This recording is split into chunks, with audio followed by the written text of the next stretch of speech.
On se retrouve sur le plateau de Punchline avec Jean-Sébastien Ferjou du site Atlantico. Nous sommes avec Loïc Signor, journaliste politique CNews, avec notre ami Alexandre Devecchio, rédacteur à chef adjoint au Figaro, et Joseph Massescaron, écrivain. Bonsoir à tous les quatre, messieurs. Le débat de ce soir est-il attendu par tous les Français? Est-ce qu'il peut décider les indécis? On estime qu'ils sont 25 à 30% d'indécis. En tout cas, nous nous sommes rendus à Marignane, tout près de Marseille, avec Stéphanie Rouquier. Là, les cœurs balancent, car c'est un petit clin d'œil. Mais il y a un match de foot ce soir avec l'OM. Écoutez ce reportage. Au bord de l'étang de Berre, les électeurs de Marignane ont placé Marine Le Pen en tête au premier tour avec 40% des suffrages. Emmanuel Macron arrive en troisième position derrière Jean-Luc Mélenchon avec 17% des voix. En plein cœur du marché, la majorité des habitants attendent de pied ferme le débat de ce soir. On va le regarder, mais je regarderai un replay. Parce qu'à la même heure, il y a l'OM qui joue, alors donc... Et voilà, ils ont mal choisi leur jour. Mais quoi qu'il se passe durant le débat, de nombreux habitants avouent avoir déjà fait leur choix pour le second tour. La décision est prise depuis longtemps et non, rien ne me fera changer. Pas du tout, je ne change pas d'avis. Les quelques électeurs indécis que nous avons rencontrés attendent les candidats sur le thème du pouvoir d'achat. Tout le monde, voilà, tout le monde est touché, le peuple, voilà, parce qu'ils vivent bien, ça va bien, hein. À part se disputer, ils font 20 000 euros par mois, mais nous qu'on a les SMIG, c'est juste. En 2017, au second tour, la candidate du Rassemblement national était arrivée ici en tête avec 60% des suffrages. Bon, alors bien sûr, c'est un petit clin d'œil à Marseille, mais évidemment, il y aura beaucoup de monde devant le poste, Loïc Signor. Évidemment, c'est un rendez-vous, et évidemment, les Français attendent le combat de catch. Ou pas. Préciser que si Marseille perd, Paris est champion. Ça, c'est votre précision footballistique. Il faut le dire. Et le premier déçu, c'est sans doute Emmanuel Macron qui ne pourra pas regarder le match de l'OM. Mais oui, il y aura du monde devant la télévision. 17 millions en 2017. On montait à 30 millions dans les années 80. Bon, il y avait moins de chaînes. Ça suscitait, comme le disait Jean-Sébastien Ferjou, encore plus d'intérêt. Mais oui, forcément, au-delà du fait qu'on puisse changer ou non ses intentions pour dimanche, c'est un moment de télévision, c'est un moment de campagne. Marine Le Pen n'a pas existé à l'Assemblée nationale pendant 5 ans. Donc la dernière fois qu'on a vu une vraie confrontation... Parce qu'elle n'avait pas de groupe. Hein. Voilà, elle n'avait pas de groupe, elle n'était pas très présente, elle non plus, à l'Assemblée nationale. Donc la dernière confrontation entre son parti, entre elle-même et Emmanuel Macron, c'est il y a 5 ans, avec le résultat qu'on connaît. Et on espère quelque part, quand on est attentif à la politique, que le débat sera de meilleure facture ce soir, peut-être meilleur sur le fond, avec peu d'invectives. On avait vu un débat qu'on attendait beaucoup dans cette première partie de la campagne entre Éric Zemmour et Valérie Pécresse, et ça avait tourné au pugilat. Finalement, personne n'était sorti content, ni les candidats, ni les téléspectateurs, ni les militants. Donc on espère ce soir que finalement on aura ce grand débat, ce grand rendez-vous de la présidentielle entre les deux finalistes, et ça ne changera sans doute pas les choses dans les intentions de vote des téléspectateurs, mais ils seront à coup sûr nombreux au rendez-vous ce soir devant les chaînes de télévision, parce qu'en plus de ça, il y a beaucoup de chaînes qui diffusent, y compris CNews, les radios et Europe 1 diffusent aussi. Et donc, oui, c'est un grand moment. Les Français adorent la politique, se passionnent pour la politique, malgré ce qu'on dit, les indécis, les abstentionnistes. C'est un moment de télévision ce soir auquel on va assister. Comme vous l'avez rappelé très justement, c'est-à-dire les Français, ils adorent le combat de catch. Ouais. Le combat de catch qui était l'émission phare dans les années 50, 60, 70, déjà un peu moins. Donc ils ont toujours retranscrit le combat de catch à forme l'ange-blanc contre... sur la politique. On ne peut pas dire que l'affiche qui se présente soit un combat de catch. Je trouve plutôt un tournoi de belote. On ne peut pas dire ça. C'est-à-dire que, quand même, on va boire frais et se calmer, parce que je ne trouve pas que, très franchement, pour moi, mais ça ne regarde que moi, ni l'un ni l'autre ne soit extrêmement passionnant.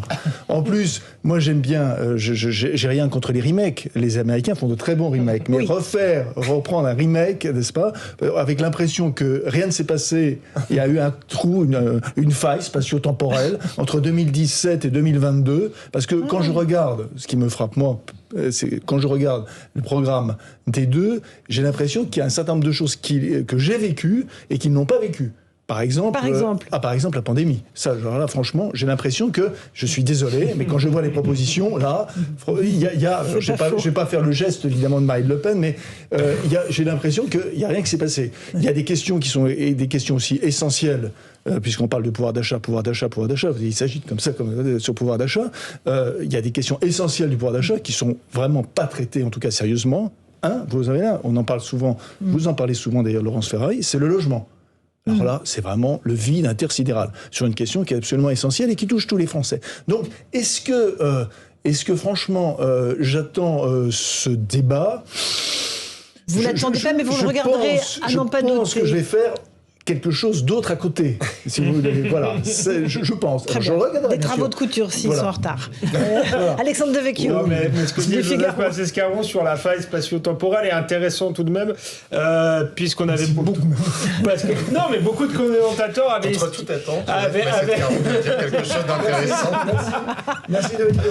Désolé pour le tout de même, c'est pas ça que je voulais dire, mais comme d'habitude, ce que dit Joseph Massescaron est excellent. Non, allez, sur le fond. Sur le fond, beaucoup avaient fait le pari que finalement, ce nouveau clivage politique entre Emmanuel Macron, La République En Marche et Marine Le Pen était une parenthèse qui allait se refermer, qui suffirait pour la droite et la gauche, finalement, que Macron exerce le pouvoir, et puis ils allaient, par lassitude du pouvoir, il y aurait une alternance mécanique, et ils reviendraient sur le devant de la scène. On a vu que c'était pas le cas, qu'ils se sont totalement effondrés. Donc malgré la médiocrité du spectacle la dernière fois, ça veut dire qu'idéologiquement, Emmanuel Macron et Marine Le Pen incarnent quelque chose de réel dans le pays. Voilà, là on aimerait bien pouvoir avoir la confrontation entre deux visions, parce que la dernière fois ça n'avait pas été le cas. J'ai beaucoup de journalistes, d'observateurs souverainistes qui ont eu honte du discours de Marine Le Pen la dernière fois. Il faudra qu'elle puisse développer, elle a une vision qui est l'antithèse de celle d'Emmanuel Macron. Ce serait bien qu'elle l'explique et qu'elle lui fasse honneur. Est-ce que je peux Oui, allez-y, Joseph Massescaron.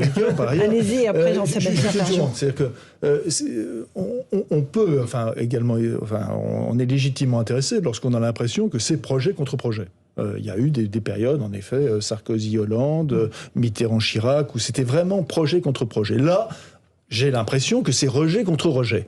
Donc c'est pas exactement la même chose.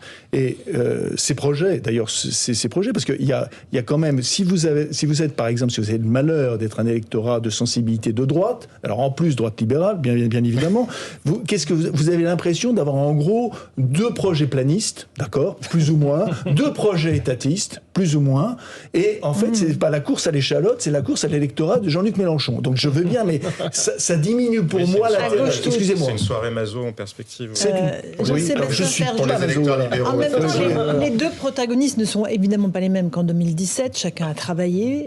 Marine Le Pen, évidemment. Emmanuel Macron aussi. Il a son bilan. Il va falloir défendre son bilan. Et évidemment, c'est là-dessus qu'il va être particulièrement attaqué. Mais je trouve qu'il y a quand même quelque chose de différent par rapport à 2017, c'est que la dépolitisation s'est accentuée. Il y avait quand même quelque chose d'encore très politique, puisqu'il y avait ce clivage auquel personnellement je ne crois pas du tout, mais mondialiste contre, je sais pas quoi, pro-européen ou progressiste, disons, parce que c'est absurde. On peut être souverainiste comme Margaret Thatcher ou comme Jean-Luc Mélenchon, ça produit pas exactement les mêmes effets. On peut être pro-européen comme Viktor Orban ou comme Emmanuel Macron, ça ne produit pas les mêmes effets non plus. Donc je n'ai jamais cru à ce clivage. En revanche, Emmanuel Macron, comme Marine Le Pen, essayer de le faire vivre justement pour remplacer le clivage précédent entre la gauche et la droite, qui ont perdu toute prétention finalement à ordonner le monde, puisqu'ils ne savent plus quoi dire sur la question économique et sociale. On voit bien que la mondialisation a profondément fait voler en éclats tous nos repères intellectuels, tous nos repères politiques. On confond d'ailleurs, regardez, on parle en permanence de néolibéralisme. Alors on entend dire que Emmanuel Macron serait libéral, ce qui effectivement est c'est libéral contre illibéral. Pour quiconque c'est juste est libéral. Mais effectivement, la mondialisation, il y a une confusion qui s'établit entre la mondialisation et le capitalisme. Or, ce n'est pas du tout la même chose. Et on voit là plutôt, c'est le clivage entre des élites technocratiques contre les candidats de ceux qui se disent que ce monde-là ne va pas, mais qui n'ont pas fondamentalement non plus de solutions alternatives, parce que le problème avec la mondialisation, c'est que justement, quand bien même Marine Le Pen serait élue, elle ne peut pas être plus forte que tout ce qui se passe ailleurs sur le reste de la planète. Et cette difficulté-là, elle se maintient face à cette difficulté intellectuelle. Je pense les deux se sont dépolitisés. Et regardez, alors elle s'est dépolitisée en essayant de se banaliser, de se normaliser, de ne plus faire peur, ce qui est une stratégie, ou plus exactement une tactique d'ailleurs, plus qu'une stratégie. Lui, justement, c'est juste, avant, il essayait de faire rêver. Il y avait quand même, il disait, je suis le dernier des Mohicans. Il l'a dit après l'élection, j'ai été élu par effraction. Nous sommes à un moment de tournant dans l'histoire des civilisations. Tout cet aspect-là a été complètement gommé. Maintenant, Emmanuel Macron, c'est, les fonds de tiroir de Bercy. C'est, après tout, pourquoi même faire une élection? On pourrait tout aussi bien désigner le directeur du Trésor, couplé avec le président du Conseil d'État, puis ça produira à peu près les mêmes effets. C'est l'électeur des personnes âgées, aussi. Oui. Mais ça n'est pas un crime d'être une personne âgée, Joseph. Non, mais pour une personne qui se voulait disruptive, et qui disait, voilà... Et dont le livre était Révolution. Voilà, je vais renverser la table, etc. Révolution, son livre. Révolution, le titre du livre. Bon, disons que l'électorat légitimiste qui existe en France, le légitimiste se reconnaît parfaitement et tout à fait légitimement. Les personnes âgées ont voté pour le candidat le plus jeune et les personnes les plus jeunes ont voté pour le candidat le plus âgé. Jean-Luc Mélenchon est plébiscité par les jeunes, quand Emmanuel Macron est plébiscité par les retraités. Et c'est à front renversé quand on regarde les résultats du premier tour. Et Emmanuel Macron, qui était effectivement l'auteur de Révolution, le retour du tragique dans l'histoire, le choc des civilisations, aujourd'hui, il est l'establishment qu'il détestait quelque part. En un mot, Loïc, les écueils à éviter pour l'un et l'autre. L'arrogance pour Emmanuel Macron, évidemment. C'est le reproche qu'on lui a fait pendant ces 5 ans. Les petites phrases qui blessent. Ça, il paraît que ses conseillers n'arrêtent pas de lui dire il ne faut pas être arrogant, et qu'il se serait même énervé en disant c'est bon, j'ai compris. Merci, j'ai bien compris, voilà, et je ne vous ai pas attendu pour le savoir. Pourtant, il ne change pas. Emmanuel Macron, il est arrogant, on le sait. De toute façon, même la dernière fois, à Denain, face à des gens qui ne gagnent pas plus que le RSA, il arrive à être arrogant. Je connais mieux la France que vous. Il a dit ça à une dame. Vous n'êtes pas dans la vraie vie. Et donc, alors effectivement, elle avait des contre-vérités. Elle n'était pas forcément au niveau du président de la République dans sa connaissance de l'État, mais il arrive à lui dire ça. Donc, ce sera compliqué pour lui de se départir de cet écueil-là. Pour Marine Le Pen, c'est parler vrai, comme elle sait le faire, parler simple, parler directement, mais sans contre-vérité, qui donnerait un argument à Emmanuel Macron qui viendrait tout de suite la contrer. Donc il y a aussi le débat de la sémantique, du verbe pour Emmanuel Macron. Il faut parler plus simplement, plus directement, plus facilement aux Français pour être compréhensible et compris par les Français, sans paraître effectivement professoral, paternaliste. Ce qu'il a pu être d'ailleurs au débat de 2017, mais qui lui avait plutôt profité parce qu'il était aussi accolé de l'étiquette moderne et sans bilan. Et puis c'était sa première candidature, Joseph Massescaron, là. Évidemment, il traîne son bilan et il va devoir répondre aussi, non seulement sur le programme qu'il a assez peu expliqué aux Français, mais aussi expliquer ce qu'il a fait. Bien sûr, il y a un bilan et en fait, il y en a un qui a un passé et l'autre qui a un passif. Donc, il va falloir en effet rappelle faire quelque chose, ça. Ouais, absolument. Donc, il va falloir faire avec. Je parle de ça parce que passé et passif, parce que ça me rappelle. Il y a des éléments qui ne sont pas sans rappeler. Alors évidemment, nous sommes descendus de plusieurs échelles, de niveaux.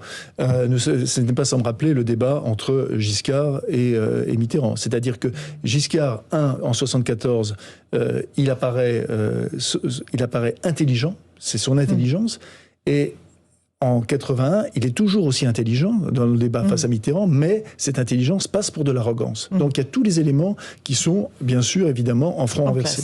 Il est 18h30 si vous nous rejoignez à l'instant sur CNews et sur Europe 1, le rappel des titres de l'actualité. Jeanne Cancard.